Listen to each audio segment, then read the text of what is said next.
Blake, thank you so much for speaking to me today. In 2015, you bought TransCon, a trucking business, and actually exited a couple of months ago in January of this year. So we get the full story arc, which is really exciting that we're going to explore. But before you bought the company, give me a bit of insight on your background and what sort of led you into buying a trucking company. Sure. Thank you, firstly, for having me on here. Great to be part of it. Hopefully there's some takeaways that come from it. We'll see. I'm sure everyone's story is a bit unique. Essentially, I'd come out of school and gone into a family business in the medical device space. Grown up in a family where my parents have always been self-employed and worked in that space, still in that space, 60 years on. And I'd spent 15 years working through and up that business, started in a very, very, very junior sort of warehouse role and ended up as a director of that business. I'd always had a hankering to own some trucks. And I love trucks, I love cars, I love machinery. But for me, what I saw with trucks was that they facilitated commerce and industry. I love that trucks took raw materials into a site.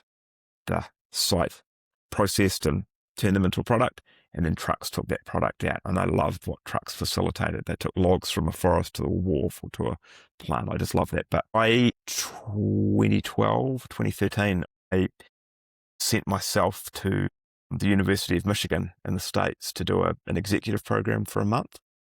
And while I was there, the whole class it was all guys by chance, and all of them were stuck in these corporate roles where they predominantly in their 40s and 50s, they'd never pursued their dream. And I had this realization that I would forever regret not pursuing what I really wanted to do, which was having trucks and a transport business. And so I came back and said to my family, the time is right, I need to do this. They knew this was going to come at some point. And I started looking for a transport business, and I looked at TransCon that I eventually bought was the first business I looked at. And I remember looking at it and going, holy heck, this is pretty basic, and wow, we'll keep looking. I went and looked at 10 other businesses. Turns out TransCon was actually the best of the bunch. And so the first one that I'd sort of dismissed was actually the one that I ended up buying. And I think for me, it was the insight that actually, without the context of looking at multiple businesses, these were all transport businesses, bearing in mind, it's highly unlikely that I was going to land on the first one. And if I hadn't gone and looked at the other 10, it wouldn't have highlighted the positives of the first one that I'd looked at. So 2015, my wife at the time and I bought TransCon, a 45-year-old business that had been sort of established in what was a very rural community just north of Auckland. And as that community had evolved, the company had evolved. It had gone from being a company that carted animals and animal feed and hay and that sort of stuff to a company that moved product for people that lived on sort of lifestyle blocks and more residential requirement. So that was the business we bought 15, and that's when the baptism of fire began. Amazing. And before we get into that baptism of fire, how did you go with the actual search process itself? I mean, you said you looked at 11 businesses. How long did this whole process take? Were you going through brokers? Was it a proprietary search, cold calling, and whatnot? Tell me about the process. So prior to embarking on a formal search, I'd spent probably 3 or 4 years going and talking to different transport operators that were respected within the industry to try and get insights from them as to where the opportunities might be. And not necessarily companies to buy, but just trying to understand different niches or verticals that they saw as having more opportunity. And from those meetings with those operators, I guess I developed a bit of a view of where I thought I could enter the industry and acquire something. And so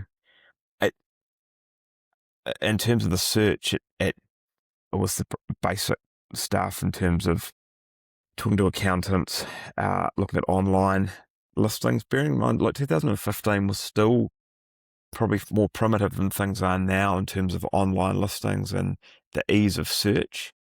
As it happened, TransCon that we bought was on Trade Me, so just an online Amazon, eBay type listing system. being marketed by a broker. And probably from a timeline perspective, I started looking at the business in sort of April, May of one year. We didn't settle until April the following year. And there was a lot of tension going back and forth with the incumbent or the vendor in terms of trying to get a price, probably a formula to work.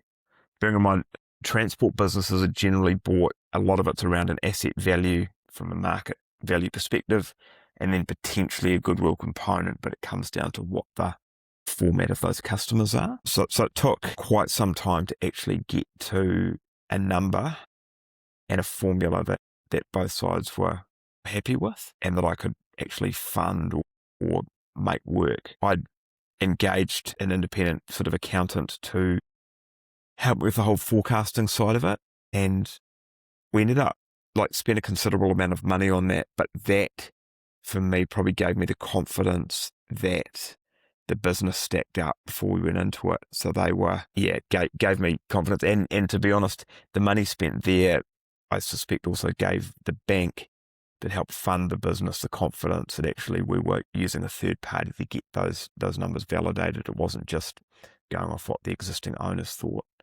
Although the numbers are one thing on paper, it's a different thing when you're sitting in the hot seat and you've got to try and make those numbers come to life. So, yeah. And how did you go about that valuation? What did it boil down to in the... So the formula that sort of landed on was, which is a reasonably common transport formula in New Zealand for sure, was the 1 times the asset value at market value. So there was an independent valuation done of the assets, which prior to it being done, both the vendor and I had agreed on accepting broadly. So it was waiting for that value to come back. That came back at a number, I think, from memory, it might have been 1.4 million, 1.5 million of asset at market value, and that was fine. And then there was a 1 times EBITDA component that was also added on, and that's sort of the goodwill aspect. And it was as simple as that, or as it were. Okay. And can you recall what the EBITDA was at the time when you bought the business? Look, it was about $4,000, give or take. So we paid about, give or take, all in. There was no earn out or anything like that. This was just an upfront all go, and it was pretty clean. And the only, I wouldn't say hook, but the only obligation on the vendor, they were to stay involved for 3 months, I think was what we signed up. I lasted 2 weeks with them and told them probably wasn't going to work out. And that, I think that tension right there, I think is something that when I go through this process again, I think is something I would think a bit differently about, because it's at the point that the transactions occurred and you come in and it's your name that's on the door and it's your money that's suddenly going in and out of the door. Having the owner try to run the business the way they did previously may or may not align with how you see things. And from a team perspective in particular, there needs to be absolute clarity as to who's steering the ship. And if you've got the incumbent or previous owner still around, that creates a real murkiness that I don't think is particularly healthy. So if I did it again, I would probably be a bit more structured as to how I leverage the owner or the vendor, and would probably have formalised it in terms of saying, right, I want you to come in for 1 day a week and this is how I want to engage with you. Look, every situation like that will be different depending on the part the owner's playing in the business. But for me, the major challenge that I had was that the way that this individual operated was just different to me from a culture point of view, and their interactions with the team and customers was a bit different than how I would want it to be. And I just decided that, we need to, cut ties and just get on with how it needs to be. And it's probably a leap of faith, but it felt like the right thing at the time. But having said that, I mean, I think you said at the beginning that it was quite a simple business, or pretty straightforward, of the 11 that you viewed. So you probably had a little bit more confidence to say, okay, I can run this thing myself, as opposed to, some other guys go and acquire businesses that they really have to unbundle and do an extended handover from the owners. Yeah, look, and to be honest, I was probably naive on that, and that it was more operationally complex than I thought after 2 weeks. As you get, little know-it-all that turns up 2 weeks in, and thought I knew how to run the ship, and we got through it. But probably a bit more going on. I think the bit that I had underestimated was how much knowledge was held in people's heads rather than documented or sort of systemized. There was a lot of individual knowledge that was running the business, which obviously from a risk point of view was significant. And that the bulk of that wasn't actually sitting with the owner, it was sitting with 2 operational team members who became pretty clear pretty quick how stressed and pressured they were. But yeah, that was Okay. positive. So you bought TransCon for, call it 1.7 million, 1.4-ish of that was assets, and then the rest was 1 times EBITDA. How did you go about finding that 1.7 million? Yeah, so this is where I'll admit I was pretty green as to funding options. I really was reliant on a combination of what the accountant that was helping me and 2 funders were prepared to accept. And so ultimately we ended up, I contributed about probably 40 to 45% of that was cash. And then there was term debt from a bank that funded the rest. Transport businesses are reasonably easy to fund on the asset side because it's a tangible asset that is reasonably liquid and that it has a reasonably realisable value to it. There is a market. And so, that was all basically on 5-year term. It was all pretty clear up front, and we're able to map that out. We had a competitive process, as it were, with 2 banks to see who could sort of support the most. As it happened, one bank was considerably more interested than the other. And again, as I said before, having those external independent forecasts and all those numbers being done made that process incredibly easy. It wasn't me having to produce anything. It was a third party that was more credible than I was turning up, to be honest. And I might have spent at the time, so I might have spent 25 or 30K with the accountants to have this done, but it meant I went into it with a bit of a blueprint of where we thought the business needed to track. The bank had some substance to go, well, this is the forecast, this is what we're anticipating you delivering. And that was so the bank piece took quite a long time back and forth to actually make work, and that was probably tied into why the transaction took a little while, was trying to get that balance right of the asset value versus goodwill. And that's where we ended up. I just touched on if I was doing it again, I'd probably handle it a bit differently, and I wouldn't be relying so heavily on a bank for this. There's a lot of truck and asset finance now done in a non-bank way, where there's probably a higher proportion of debt able to be funded against the asset, and pay a little bit of a premium from a cost perspective, but the flexibility that it would have afforded from a cash flow point of view up front would have been valuable. Latterly, we went to more of a structure like that where we were just using a slightly more dynamic funding model from a more specialist asset funder. And that unlocked a whole lot of cash flow benefits, which we hadn't been fully across at the start. But it's a hard one, because I think you're so keen to make that deal get across the line that if someone says yes, you're like, yep, great, let's get on with it.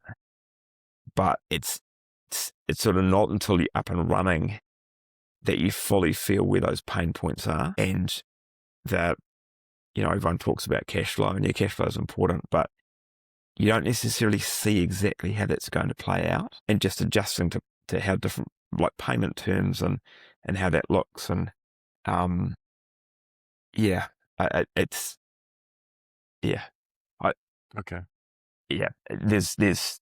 you can be the most prepared you can be, but I remain of the view that until you're right in it, you're never going to know all quirks of it. It's just impossible. I mean, an incumbent owner or a vendor is never going to tell you the bad side of it. And you are going to have to find that out for yourself. It's not necessarily crippling stuff, but it's the details of, actually, that customer does always pay like this, or there's always an issue getting them to pay on time, or that just those little bits. It's like, well, actually, that's quite significant because it has a cash flow impact or what have you. And then on cash flow and forecasting and capital expenditure in particular, I mean, the assets are the business in a business like this, right? It's Absolutely such a significant chunk of everything that happens. So for you to forecast, when it comes to the banks, I would imagine you're probably just providing forecasts, and they would also just be forecasting on your existing fleet and not really building in too much growth and your ability for that existing fleet to pay off the value of the assets. But then 100%. how do you look at growth and future growth? I mean, I'm sure you probably envisioned buying more trucks in the future. And with that comes a lot of capital expenditure. Did you look at that from the outset, or did you just say, okay, we'll deal with that with new funders when the time comes to buy those assets? No, we had a plan broadly. Again, until I was on the inside, I didn't. This all sounds naive in retrospect, but there's a lot going on when you're trying to stitch the deal together, trying to understand the business and trying to look forward 12, 24, 36 months. And something that was really important to me from the outset was very quickly understanding the asset utilisation. And obviously that's critical in transport, but critical in any business is how, whether that's human asset, whether it's equipment, whatever it is, how's it being utilised and is it being optimised and efficiently used? And so within the first couple of months, a lot of my time went into going, right, where are we at from an asset point of view? If we got too much, not enough, if we were to add or subtract, what would it look like? What became clear in this business is that there were some assets that had been sort of given a birthday and retained that were probably getting very long in the tooth, that although they still functioned, they were probably ticking time bombs and needed to be replaced. And so exactly to the point you made, you're furiously trying to pay down debt, and you've got an obligation there which is pretty grunty at the start. So the ability to buy other equipment is limited. We leased some equipment early on, and that was an easy way of doing it. And this is one of the quirks and ridiculous things of leasing versus purchase, is that, and this won't be just a New Zealand aspect, is that leasing didn't appear at the time on your balance sheet from a liability point of view. So you could go and lease as much equipment as you liked, and you didn't really have to declare it to the bank. And so we were able to go and lease some gear to bolster some stuff that was going on, and we had a couple of reliability issues. It's not the cheapest way to do it, but from a balance sheet perspective, it doesn't upset the sort of debt to equity and our ratio, and the bank stays happy from their point of view, liability perspective. So that was something that we did reasonably early on. And then I kind of hit a bit of a speed bump. I touched on with you before that about 2 years into owning the business, the wife and I that bought the business, we separated. And that from a capex point of view and a purchasing point of view, that suddenly put me in a really precarious position, because some of the debt that the bank had provided initially was secured against a home that we owned. That home was sold, and although there was equity was realised from there, cash in the bank isn't quite the same as an appreciating asset like a house, or a stable asset like a house. And so I ended up in a bit of a bind, and which was not a fun position. It wasn't something I planned or forecast when I bought the business. And so basically, cap in hand, I went to the bank that had funded us from the outset and said, look, this is the lie of the land. We need to replace some of this equipment. This needs to happen. It's costing us. We went to them with a very well mapped out capex plan, and the answer came back from them simply no, not a no until you do X or Y. It was just a flat no. And I remember being so deflated at the time in terms of, I don't mind the rejection of this, but give me some insight as to what I need. Do I need to bring an investor in that's going to help prop the balance sheet out? That was just a really useless blank response. And so at that point, I'd had a finance broker who'd been sort of helping me genuinely out of the goodness of his heart and giving me some insight into some things. And which I know there'll be people that'll laugh and go, a finance broker wouldn't have been there to help. He would have been there to line his pockets. I stand by this as an immensely helpful and valuable individual to me. And he crunched some numbers and said, look, we could actually take the debt away from the bank and put them into a more specialist asset funder, and they're going to support your capex, and they're going to be much friendlier from a cash flow point of view. And so we did that. So this was probably 2.5 years into owning the business. We essentially restructured all of the finance, which at the time was an absolute headache in terms of sort of unwinding stuff with the bank, and the bank obviously weren't thrilled about it, but we were up front and said, look, you're kind of giving me no option here. And so we restructured the finance and went to what you'd, I guess, deem a second tier or non-bank lender. And that detail there, I suspect, probably helped propel our growth more than anything else. Well, a few other things, but was a significant catalyst for helping us grow on the capex and fleet replacement front. And the speed with which they were able to support us was huge. Okay. So before we get into the growth, then talk me through day one. You get the keys to this new business. You find out the previous owner is not too great to work with. How did things go in the first 0 to 12 months, that whole period? Look, I'd liken, and I've said this several times to several people, that I'd describe it as moving into a house the previous owners haven't moved out. And you turn up, you wake up one day, you own the business. And it happened, it was Easter 2015. So Good Friday was the 1st of April in 2015. I remember that very distinctly. So it wasn't a trading day. So everything had been done. You imagine all the just stuff getting rushed through to be done before a long weekend. Not a great time to settle, but that's what it was. Starting the financial year, all that 1st of April.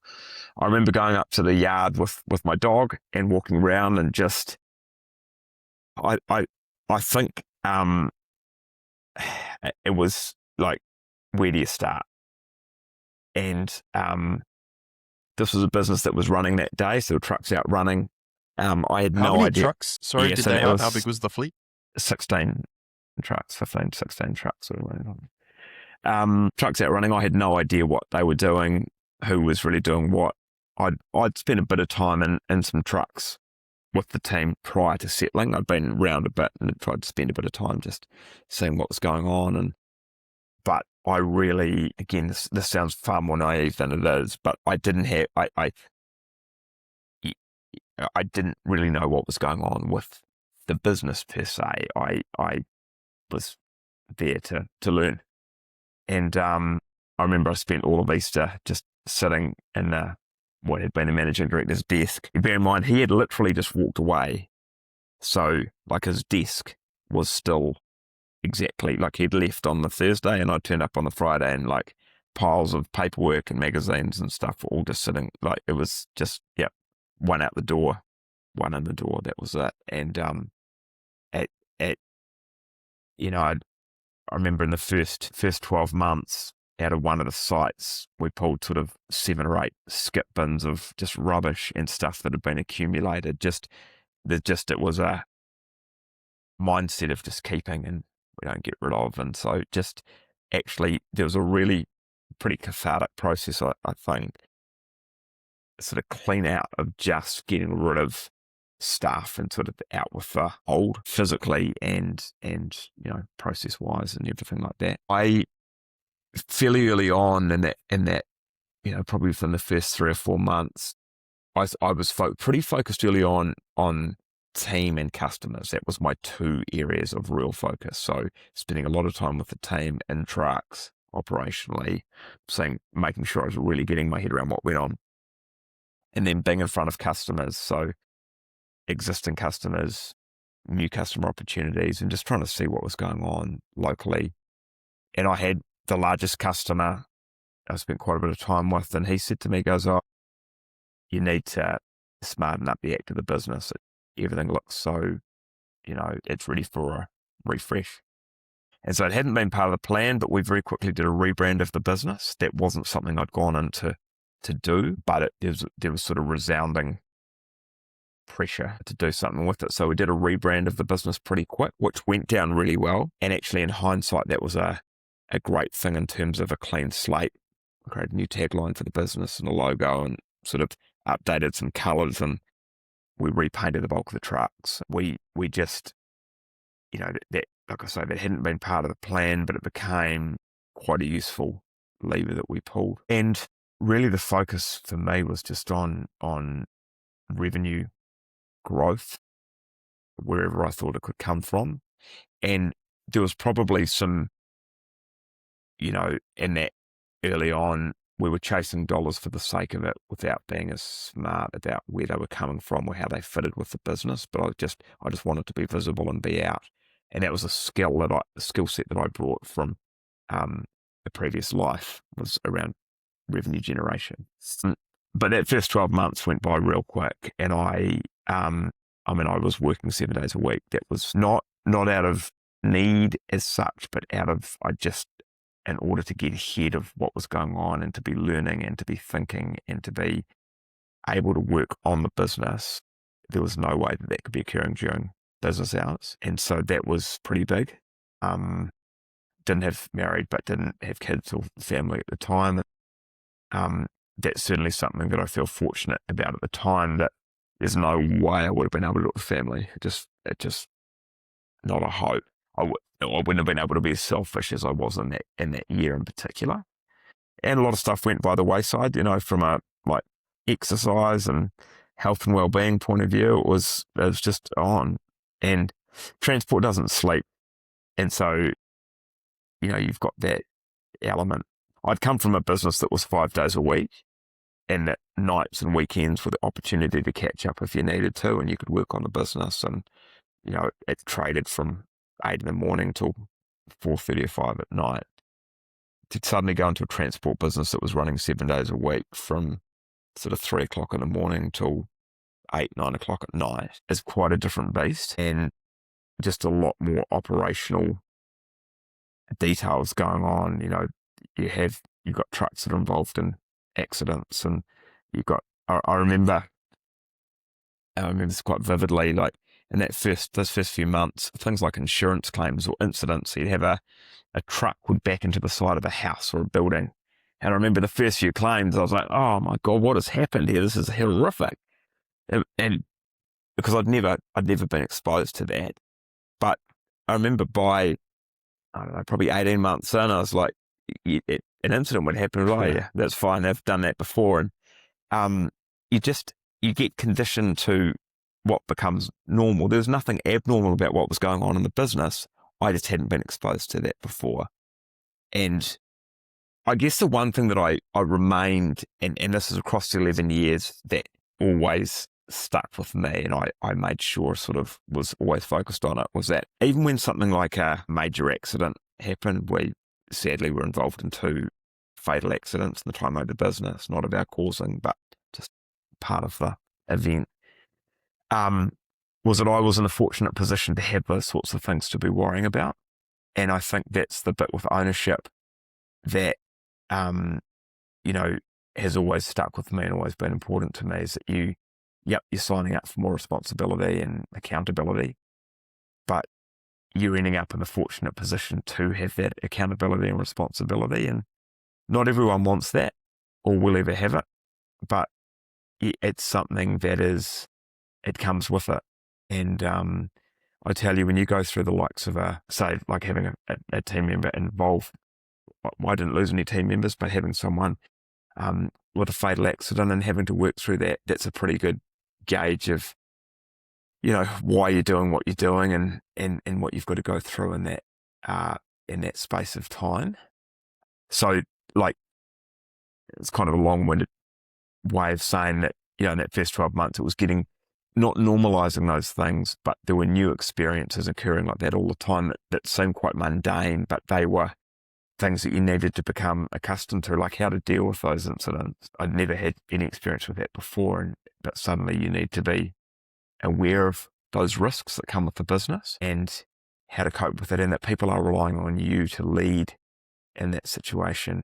Yeah, you're particularly in a smaller business like this, this team of 22 people. I was it when those sort of things took place. And you end up wearing a lot of hats as the owner of a SME. That a lot of guys that do MBAs and go through kind of a corporate career and then decide I want to do this ETA thing, and they go and buy a business, they don't, I feel, fully appreciate how different it is in reality compared to in theory. And I mean, with sort of your extreme example kind of really, really underlines that. Yeah. So you mentioned also that you spent some time in the trucks prior to the actual settlement. How was that navigated in terms of, I'd imagine that would have been part of the due diligence process for you. Yeah. But typically, departing owners or sellers of businesses don't want their staff to know that they're selling the business until it's done, so that they don't end up with egg on their face. How did that work for you guys? Yeah, no, it's a good question. Look, there'd been a bit of I guess an extended courtship with this, and that, we'd been back and forth for probably the best part of 10 or 11 months, give or take. Probably about 8 or 9 months by the time we actually went unconditional, and then, it was probably a year by the time it settled. And to the vendors' credit, they had been very open with me from day one in terms of certainly financial information and customer information that they put together with the business broker a pretty comprehensive IM that was it wasn't too guarded. It was pretty transparent. So there'd been probably no issues there in terms of I don't think they declined anything that I asked for, put it that way. Mm. And so going out in trucks and actually seeing at the coalface, the company was on the market reasonably publicly. So I think, and I don't know this for sure, but I suspect that from the owner's point of view, actually having a potential buyer going out was probably good from a team point of view, that there were people taking interest in the business, and, that was the opportunity for me to see and be sold on more of the business. Yeah, so I guess that aspect comes down to the relationship that that I'd managed to build with the vendor up to that point. They were pretty keen to make a deal happen. And so, like I say, that it wasn't that they were very supportive. Anything that I asked for was within reason. They were very accommodating. We went and met a lot of customers before the sale settled, and they were really good about that. And yes, pretty transparent. Fantastic. Yeah. And then the other thing you mentioned is a lot of your focus was on the revenue growth, because that's kind of the background that you came from. What did you guys do in terms of revenue growth in this business once you were in there and you wanted to start growing it? So I'd say there's probably 2 phases to this. So the first phase was, and sorry to interrupt you, Blake, just so that we've got some context, where did you guys start in terms of revenue so that we can then kind of track along and see how it grew? Yeah. So the business was doing, we bought it, I think the forecast for that year was about 2.4 million, give or take. The business doubled is the best way to put it, with essentially less assets at the end. So it was sort of optimized and reconfigured to do what we wanted it to do. In terms of sales approach, so initially it was a real shotgun, and I was just out and we just chased whatever work was. I thought I'd follow trucks. That was one, but that was my sales technique initially. This is one of the up and downsides of transport business, as you can see literally where a competitor's going. You can go and have a look at what's inside a competitor's truck when they're loading or unloading. Problem is they can also do the same to you. But, I used to spend hours chasing trucks, and I'd follow competitor trucks in the area, and we'd go and I'd see where they're going. I'd get out of my car and kind of peer over a fence to see what was coming on or off the truck. And then I'd go and chase that customer, the freight owner. Hey, look, saw this. We're local, love an opportunity. And early on, I think this is something I say to like anyone that, that I come across that's early in owning a business, is there's a window of time, and it's probably in that first 6 to 12 months, where you can be new and dumb and naive, and you can knock on anyone's door, and they're probably going to give you the opportunity to have a chat, because they're kind of, I wouldn't say sympathetic to you, but there's a willingness there to go, okay, he's just bought the business, let's at least, entertain this. And I was really fortunate in that early phase, speaking to the top 15, 20 customers, they were all, there was a willingness there to have a conversation. I remember distinctly, there was the area that we were servicing geographically was an area that was increasingly got a lot of sort of smaller food producers, so reasonably niche companies, but brands that were quite big on the consumer front. And there was a brand of sort of organic frozen fruit and vegetables that I recognised from the supermarket. Thought, wow, it's an amazing brand, but they only spend $3,000 a year with us. And so I contacted the owner of the business. I said, oh, look, I'd love to come and have a chat. I see you don't really do much with us, and love to have a chat. Went out to see him. This business had been going for 9 years. They had never in the 9 years heard from anyone from TransCon. And so he said, oh, what do you actually do? And so that for me was the light bulb of like, we've got customers who are transacting with us almost by coincidence. We need to tell more people what we do. And so we really, well, me, I was the one tasked with customer interaction like that. We just got hot on telling more people what we did. And I've never been particularly shy in contacting people out of the blue. We got pretty good at having emails and things that would reach the right people. We spent a bit of money having some databases built just locally, just getting email addresses or companies and things as a starting point, and getting across the right people, getting out there, telling them what we did. Work started to come off the back of that. And I think, this is the real upside of being an owner of an SME, is that there's a sincerity and a value that particularly other privately owned businesses place on being able to deal with the owner. When you've got the owner of a business that's out there knocking on the doors trying to generate revenue, and you're able, like in our case, a lot of the people I was dealing with were the business owners. There's a relationship there that, like, it just wouldn't, if we had a salesperson on the road, it would never have been the same. But that owner to owner aspect was something that was really valued by the customers. And I know you talk about corporate people coming into business ownership and that sort of thing, and sort of sitting back and leading, but actually, if you're not prepared to be on the tools, particularly on the customer and the sales side of it, you're probably selling yourself short, excuse the pun, as to the value that other business owners have in being able to deal with an owner. And for us, that meant, again, this is, sort of setting myself up for it, but it means that they know that they've got someone they can call, that when the proverbial hits the fan, they're dealing with a business owner. It's a local, privately owned business. We care,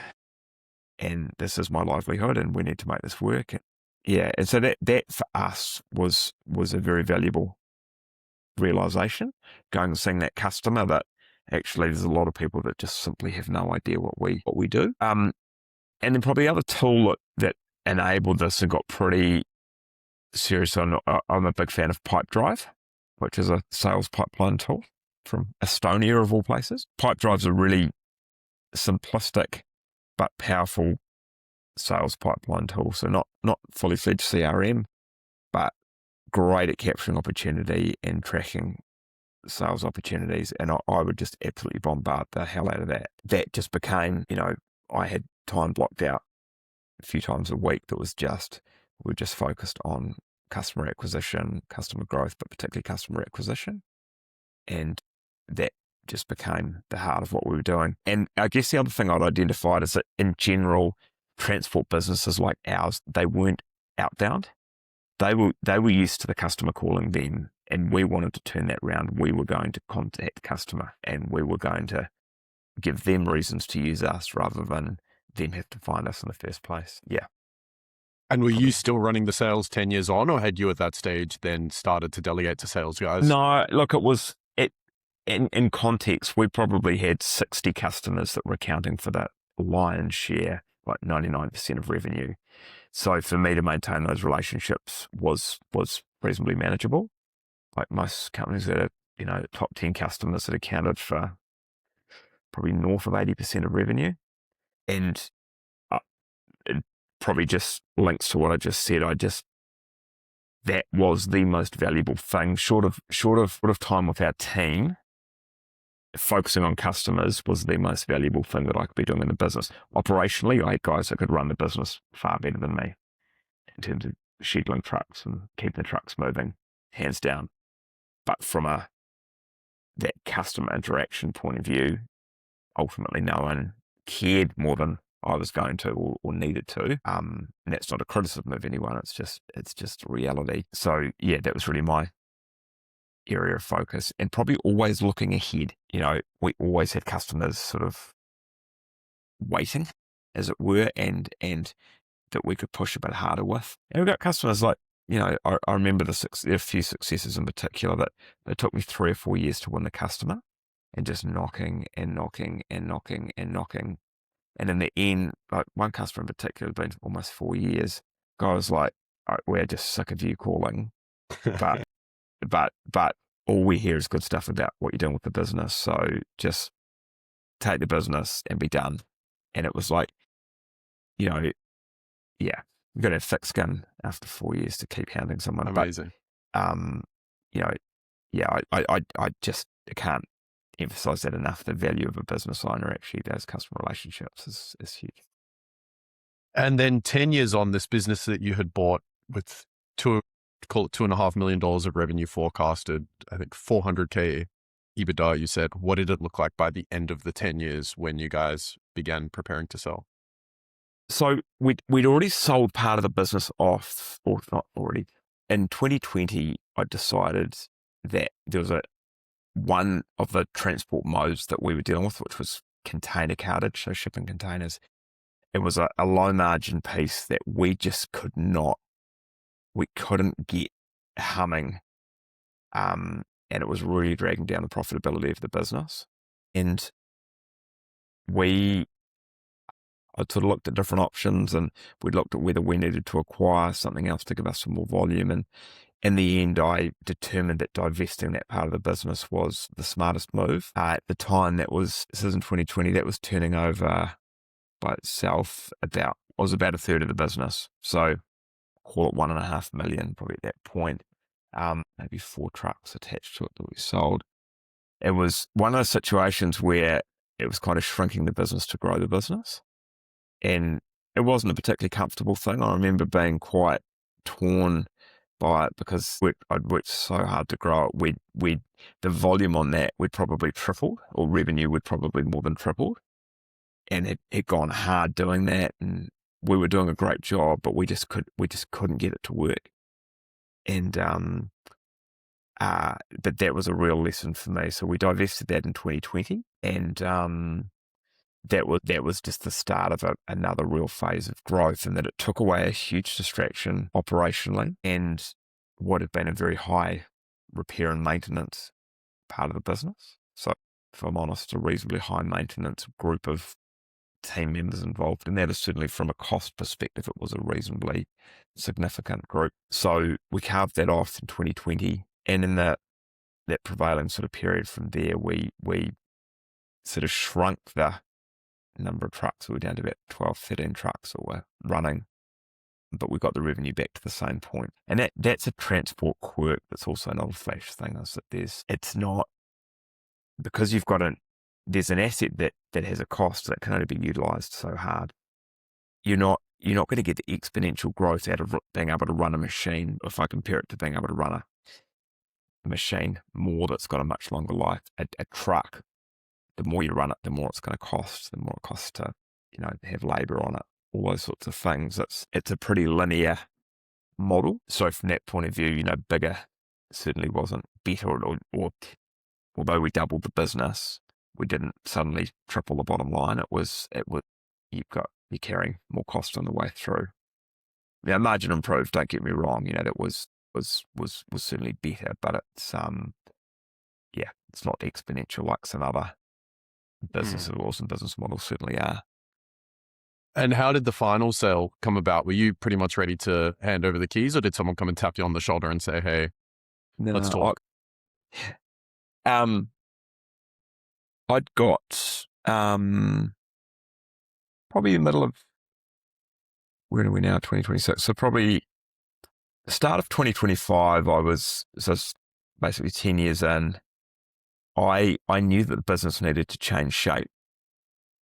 We either needed to acquire something ourselves, or we needed to be acquired. We were sort of an awkward size, and that from a leadership point of view for me, I was still sort of immersed in the business. I wasn't working in the business full time. That's probably quite an important detail. I had capacity to be doing some other things. Touched on, but I've got a directorship which had kicked off on 4 years ago, which I was spending a bit of time in, and some other interests I was involved in. But ultimately, I was still very, very, very close to the business, and that was starting to wear thin with me.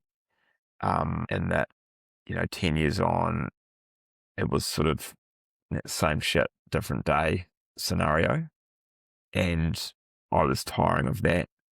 And if I'm honest as well, it was, when you're the owner of a business of that size, you're dealing with the commercial realities, but you're also dealing with a lot of personal details of your team. And that takes its toll, and that you are just never off. On a Sunday afternoon, you're getting a message from someone that's had a relationship issue and they won't be in for the week, or that's got a debt collector turn up and their car's been repossessed, or like, you're dealing with so many things. It is relentless. And I don't say that without any humility, because I'm quite the opposite as a person, but it takes its toll. And after 10 years, I'd had enough. So sorry, it's a long-winded way of saying I was at the point where we either needed to get bigger and we bring some more structure in. So if we went and acquired something else, it would mean, or what we were looking at was that the business would have had more necessity for some more leadership and some structure, which would have given me a little bit of a reprieve from that to be focused, on certain areas in the business.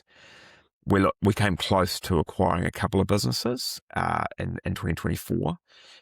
Ultimately, I decided that we were just buying someone a retirement, and that there wasn't actually a lot of value to be derived. We were just buying some assets, and it really, there was no IP coming with it. Goodwill was negligible, and so I'd walked away from those. And started 2025, I was like, right, something needs to happen here. And so we began by I had someone independent helping me, so that put an IM together, and sort of, again, as I'd done on the way in, he was an accountant and sort of business advisory individual. He took an independent look at the business and sort of arrived at the numbers himself, and put an IM together, which sort of formalised where things were and documented the opportunities that I saw for the business and different ownership.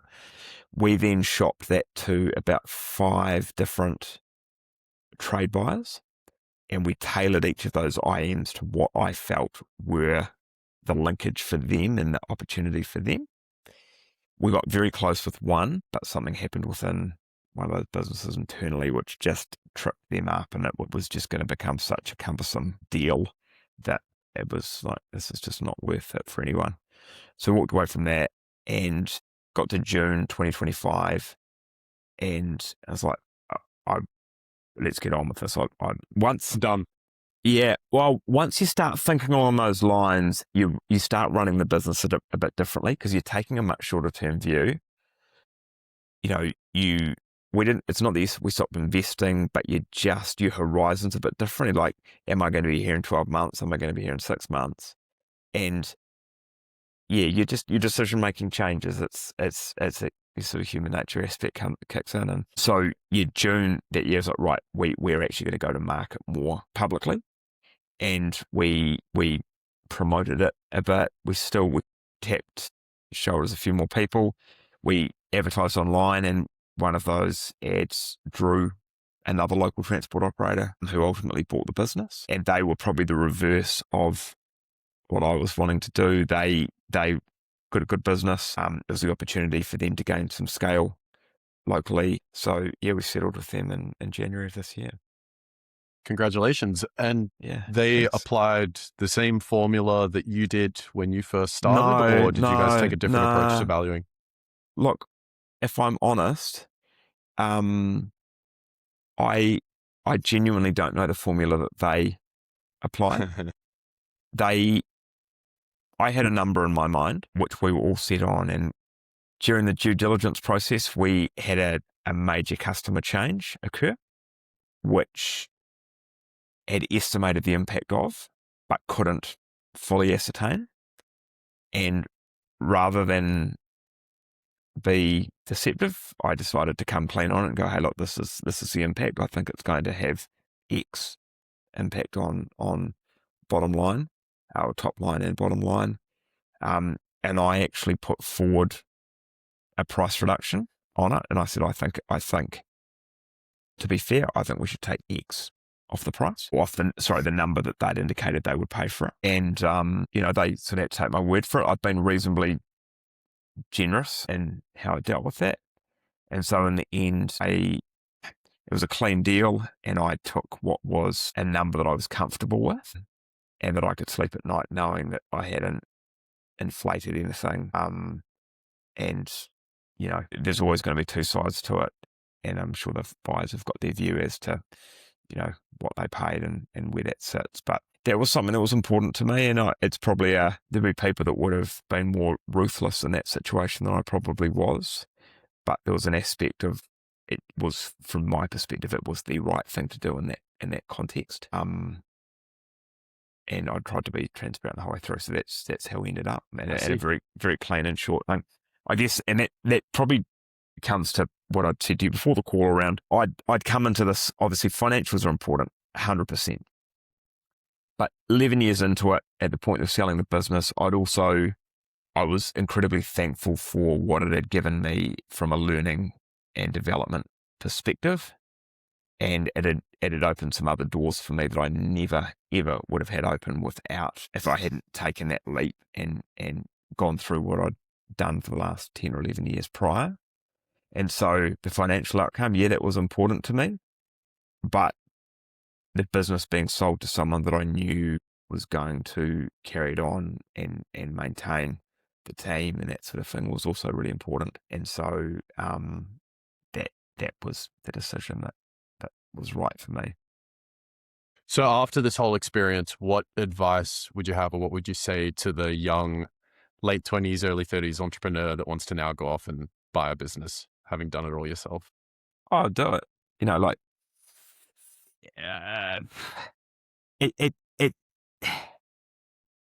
It's never going to be easy. It just isn't.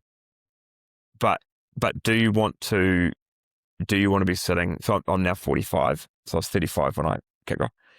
There's no way that I would do that process again now at 45 for a whole lot of reasons. But I probably wouldn't have the same gas in the tank that I had for that business at that time. Where I'd look now and what I'm wanting to do now, it's still going to require a heap of gas in the tank. But in terms of the griminess of a business like that and the real grit required for a business of that scale, then youth is hugely important. But I say I don't think you can underestimate, taking that first 12 months, the energy required to just learn a business. Doesn't matter what it is. And so, you want to think about, whether you like it or not, you are going to have to be passionate about what you are buying, because if you're not, it will be boring as batshit so quick, and you won't have the drive to actually get to the bottom of it. The trucks and the transport, for me, I was passionate about. If you're solely buying business on financial return, I think you're probably going to, you're going to struggle with the motivation. There needs to be something else that's drawing you in. And if that's learning, that's great. And for me, that was a massive part of this. But yeah, do it. I mean, you just, what you gain is immense. And the things that there's so many elements to owning a business that you can't learn any other way. You know, just basic things like having to deal with a bank on commercial terms. You have ultimate control of the business, and the power to shape your destiny by owning a business is immense. I don't know what the numbers are like, but you know, it's obviously a very, very, very small portion of the population that will ever take that risk. Yeah, you don't know if you don't try. And you know, people always talk about failure, and look, arguably from a financial perspective, there could have been much better things that I could have done with the money. I don't dwell on this, but I know some people probably would. I could have gone and bought a house with the money that I put into the business, and I would have made more money out of buying a house, which is a ridiculous situation. But I would have got nothing out of it really from a learning point of view. If I was purely just wanting to grow dollars, there are other things I could have gone and done.